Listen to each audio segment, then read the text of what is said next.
राजेश और कमला एक छोटे से गांव में अपनी बेटी राम्या के साथ रहते थे। वे बहुत खुश रहते थे, अपनी बेटी की बहुत खुशी से देखभाल करते थे।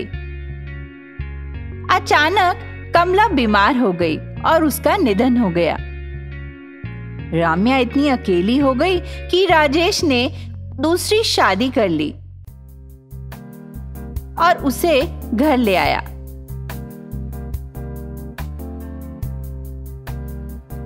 राम्या, ये तुम्हारी नई माँ है। लकी अब यही तुम्हारी माँ है। तुम्हारा ध्यान रखेगी, तुम्हारा ख्याल रखेगी जैसे तुम्हारी माँ करती थी। आप फिक्र मत कीजिए जी, मैं इसका अपनी जान से ज्यादा ध्यान रखूंगी। जैसे तैसे दिन बीत रहे थे। एक दिन लकी अपने भाई महेश को घर ले आई। सुनिए जी, मेरे अलावा मेरे भाई का कोई नहीं है।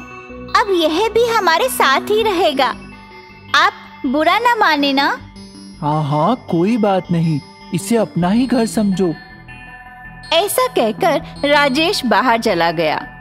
देखो भैया, अब हम दोनों मिलकर इस लड़की से छुटकारा पा लेंगे और ये सारा घर हम दोनों का हो जाएगा। हाँ हाँ, तुम फिक्र मत करो, जल्दी उस लड़की से छुटकारा पा लेंगे। राम्या घर के अंदर आ रही थी। कहाँ थी तुम दिन भर? कहाँ से आ रही हो? माँ, मैं ट्यूशन पढ़ने गई थी। बहुत हो गई पढ़ाई, अब जाओ अंदर जाके घर का सारा काम करो। सारे घर की सफाई करनी है, कपड़े धोने हैं, बर्तन धोने हैं। मैं अकेले कुछ नहीं कर सकती। राम्या अपनी नई माँ से तंग आ चुकी थी। उसके बुरे व्यवहार के बारे में अपने पिता को बताना चाहती थी। अपनी माँ के दिए गए टॉर्चर से वह इतना परेशान हो चुकी थी कि उसने घर छोड़ने का फैसला कर लिया। आए दिन अपनी माँ से डांट खाती रहती थी, इसीलिए वह घर छोड़कर चली गई। माँ, तुम मेरे को ऐसे क्यों कर रही हो, बताओ। मैं तुम्हारा बोझ और नहीं सह सकती। तुम चली जाओ इस घर से। तुम हमारे लिए एक कांटा हो। जाओ इस घर से, छोड़कर चली जाओ। हमारा पीछा छोड़ो और हमें खुशी खुशी रहने दो। डर के मारे राम्या अपने कमरे में गई और अपनी असली माँ की फोटो को गले लगाकर रोने लगी। माँ, मेरी क्या हालत हो गई है, देखो ना माँ, तुम मुझे छोड़कर क्यों चली गई। आत्महत्या करने की कोशिश के लिए राम्या ने पास रखा चाकू उठाया और अपने को मारने की कोशिश करने लगी।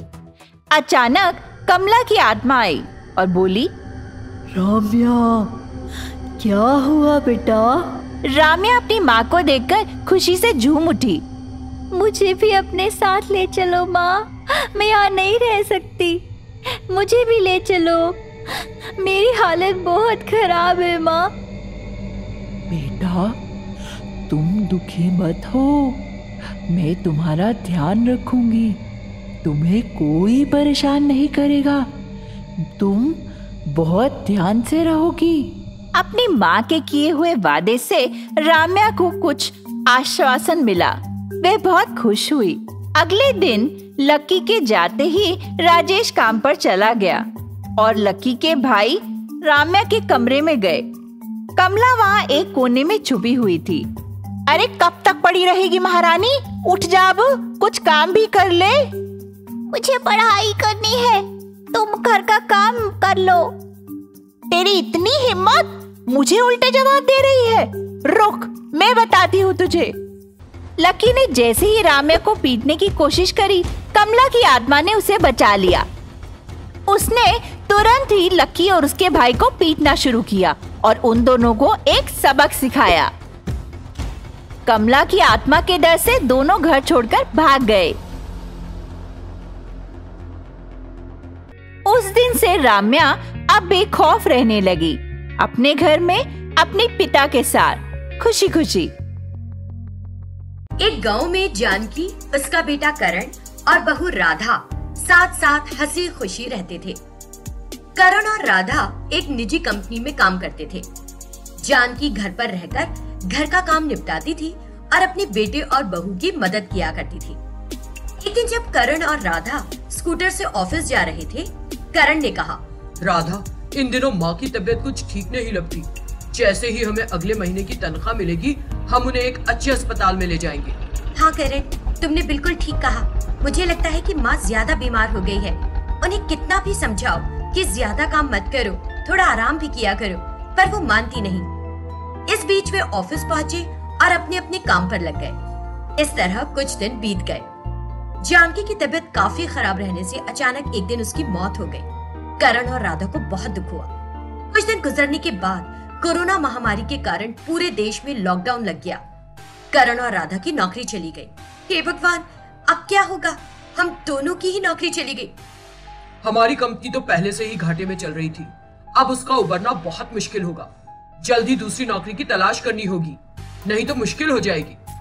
20 दिनों के बाद उनके पास जो थोड़ा बचा हुआ पैसा था वो भी खत्म हो गया। करण और राधा ने नौकरी की बहुत तलाश की, लेकिन उन्हें कहीं काम नहीं मिला। हे भगवान, कितने दिन हो गए हाथ पैर मारते, फिर भी अब तक हमें कोई काम नहीं मिला। यही तो समझ नहीं आ रहा राधा, मुझे चारों तरफ बस अंधेरा ही अंधेरा नजर आ रहा है। फिर दोनों घर आ गए। उस रात जब वे सो रहे थे, आधी रात को जानकी की आत्मा प्रेतात्मा के रूप में आई। करण, चिंता मत करो बेटा, मैं तुमको इस मुसीबत से निकालने का एक तरीका बताती हूँ जो तुम्हारी जिंदगी बदल देगा। तुम्हारे पापा के मरने से पहले हमारे पास एक ट्रक था। उनके मरने के बाद उसे तुम्हारे चाचा ने ले लिया। तुम उसे अपने चाचा से वापस ले लो और फिर उसे एक फूड ट्रक की तरह इस्तेमाल करना और पैसे कमाना। फिर तुम्हें किसी के भी काम की मांगने की जरूरत नहीं होगी। इतना कहकर वो वहां से गायब हो गए। करण माँ माँ कहकर चारों ओर देखने लगा, लेकिन वहां उसे कोई नहीं दिखाई दिया। राधा भी करण की आवाज सुनकर उठ बैठी। क्या हुआ करण, ठीक तो हो? ऐसे क्यों चिल्लाए थे? तब करण ने उसे बताया कि उसकी माँ ने सपने में क्या कहा था। तुम्हारी माँ ने जो कहा वो सच है करण। अगर हम सच में एक फूड ट्रक का काम करें तो हम बहुत सारा पैसा कमा सकते हैं। तुम सुबह ही अपने चाचा के पास जाना और ट्रक वापस ले आना। सुबह करण अपने मामा के घर गया। अरे करण, तुम इतने दिनों बाद, कहो कैसे आना हुआ?